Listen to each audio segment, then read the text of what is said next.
الرب، الله، يهوه، إلوهم، وأسماء مختلفة تشير إلى الإله، الفكرة الأكثر تقديسا عند البشر، الكمال في عقل البشر والجمال أيضا في مخيلتهم، الأمل الذي يحفظ الناس من الجنون والملاذ لليائسين والخائفين، الركن الشديد في القرآن، الحامي والعدل والولي. الكون في قلوبنا كان هيبقى مكان أكثر وحشة لو لم تكن فكرة الإله بداخلنا. يقولون أن الكل ملحد حتى تسقط الطائرة. تخيل حياة بدون إله. نصف نوبات الذعر تزول عندما تتذكر وجود الإله، والنصف الآخر يزول عندما تتذكر صفات الإله: كامل القوة، كامل الحكمة، كامل الرحمة. ولكن هل الإله حقيقة ولا هو أجمل حلم في خيالنا؟ هل يمكننا إثبات وجود الإله؟ لك أن تتخيل.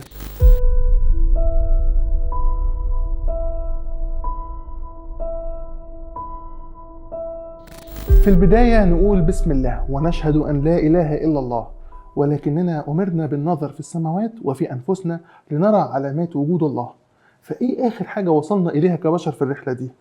بيقولوا مفيش دخان من غير نار، وإحنا عندنا دخان متكرر من آلاف السنين منذ بدء الخليقة، من بداية الكتابة في الحضارات القديمة، وكل قصص الخلق والفولكلور الخاص بالشعوب وأساطيرهم وقصصهم بتتكلم عن وجود خالق باختلاف المكان والزمان والظروف على كوكبنا. ميراثنا من الحضارات القديمة يحتوي على أكثر من 200 قصة خلق مختلفة، سواء مؤمنين بأن الكون اتخلق من الفوضى، أو اتخلق من مادة أقدم من الكون، أو اتخلق أكتر من مرة، أو اتخلق بصنع خالق عاقل. كل حكايات الخلق القديمة بترجع وجودنا ووجود الكون لخالق صنع كل ده. والنهاردة قرابة 85% من البشر يؤمنون بوجود إله بطريقة أو بأخرى، وال15% الباقيين إما يرفضوا وجود إله أو يؤمنوا بوجود إله لكن يرفضوا الانتماء لديانة. يعني من كل 10 أشخاص في 9 يعرفوا ربنا وواحد بينكر وجوده. بس دايما لأن المختلف بيحب يلفت النظر لوجوده، فالأخطاء العقلية قد تجعلنا نعتقد أن كوكب الأرض ملحد، لكن ده مش حقيقي. 90% من البشر تلجأ إلى الإله في كل أزمة.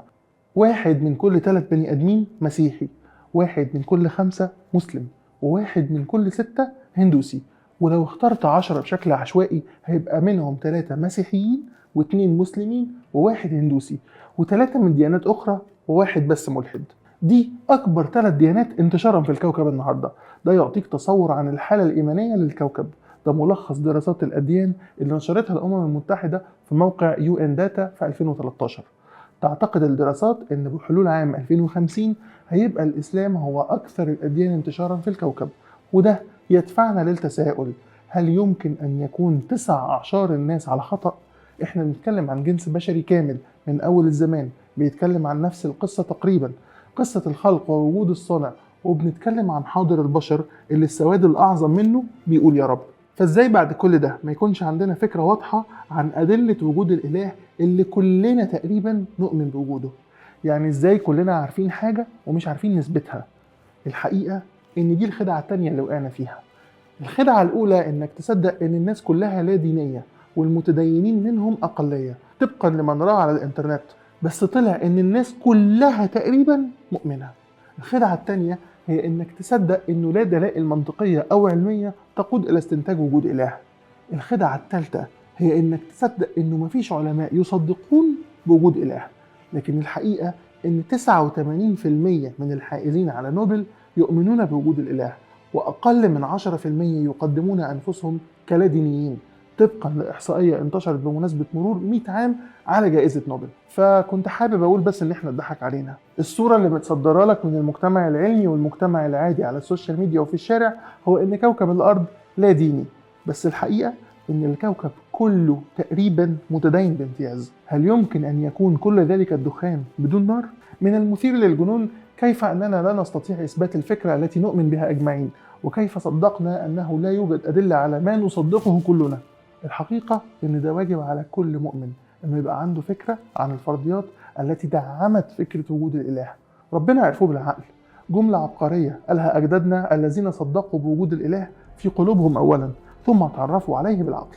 بداية كده إحنا عارفين ربنا من عقائدنا، وده يكفيك تماما يوم الحساب إنك آمنت بالله وصدقت بوجوده بدون أي دليل. وللأمانة مفيش دليل واضح 100%، لأن ده هيخرب فكرة الاختبار في الحياة. لكن ربنا نفسه قال إنه ساب لنا آيات وعلامات، وقال لنا ندور عليها فين؟ في الآفاق وفي أنفسهم، فوق في السماء وجوه نفسك. ولو قدرت تثبت إن النجوم في السماء والخلايا اللي في جسمك اتصنعت بنفس الطريقة، يبقى أنت بتثبت إن هناك صانع واحد بصمته في كل شيء. بعد الإيمان بيجي دور البحث اللي هو واجب على كل واحد فينا. الحقيقة هي دايرة، الإيمان بيطلب منك البحث، والبحث بيوصلك لنتائج تضاعف إيمانك، وده تحديدا اللي بيخلي البحث واجب. مفيش عقيدة غير واثقة من نفسها هتقولك دور ورايا. الإيمان والبحث مش نقطتين في خط مستقيم، دول نقطتين في دايرة أول ما بتتحرك ما بتقفش. والحقيقة إن أنا وإنت مش أول ناس تحرك الدايرة دي، في ناس كتير قبلنا، فلاسفة ورجال دين وعلماء وباحثين سلكوا نفس الطريق ووصلوا لنتائج. طب هل أنت كنت تعرف ده؟ لا. ودي بقى الخدعة الرابعة، إن محدش بيكلمنا عن تاريخ ونتائج الباحثين اللي دوروا على ربنا. في الحلقات اللي جاية احنا مش هنخترع حاجة جديدة، احنا مش هنألف حاجة ما كانتش موجودة، احنا بس هنقول لك اللي موجود أصلا وانت ما كنتش تعرفه. في الحلقة دي احنا أخدنا أول خطوة، إننا صححنا كام غلطة كنا فاكرينهم ثوابت بس اتضحك علينا كلنا فيهم. في الحلقات اللي جاية هنعرف أكتر عن إيه الأسباب الغير دينية تماما اللي تدفعنا للاعتقاد بوجود إله. بس عشان تكون مركز ومتابع معايا كويس، انت محتاج تصفي دماغك تماما من أي رواية أو قصة تخص أي دين أو أي معتقد. ومعلش حاول وانت بتستخدم عقلك في السيزون ده تستخدم عقلك بكل حيادية، وعقلك بس، لك أن تتخيل.